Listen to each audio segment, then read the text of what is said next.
cada dia a situação econômica piora. As notícias são extremamente preocupantes no mundo e que nos interessa, onde a gente tem domínio, aqui no Brasil. No caso do Brasil, por uma questão que eu sempre apontei, não há um programa econômico do governo. Tem uma política industrial, por exemplo? Não tem. Não tem política alguma, né? Ele só tinha um ponto, uma espécie de monomania. PEC da Previdência, PEC da Previdência, PEC da Previdência. Só falava nisso.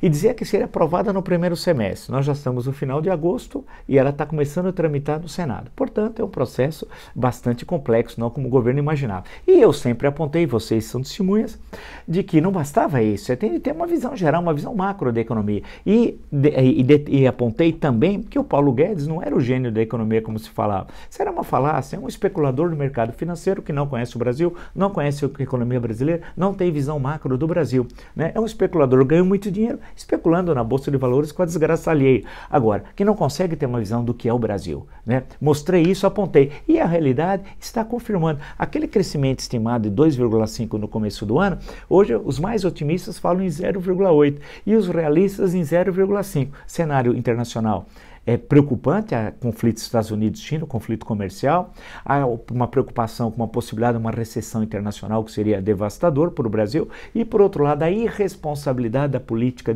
os problemas diplomáticos criados por Bolsonaro com a Europa, né? E, por exemplo, com a Argentina, só para dar dois exemplos, na Europa, criando problemas, atacando parceiros comerciais importantes do Brasil, inclusive a própria questão do acordo União Europeia e Mercosul. E no caso aqui, próximo, nosso vizinho Argentina, que é nosso terceiro parceiro comercial, ele atacando sistematicamente o virtual presidente da Argentina, chamando de bandido, de Fidel Castro, que todo mundo vai abandonar a Argentina, que a Argentina é uma Venezuela, que vive um caos. Isso não existe, nada disso. Tudo que o governo está fazendo é construir um problema para o nosso vizinho, que já vai estar vivendo um problema na transição entre a eleição do Fernandes, que é inevitável, a 27 de outubro, e a posse em dezembro. Nesse interregno, o que vai acontecer? O peso vai cair, o dólar vai disparar, a bolsa argentina vai cair, vai ter uma especulação muito grande do mercado contra o novo governo peronista que vai assumir em dezembro. E isso vai piorar ainda mais a economia argentina, antes que o novo presidente assuma,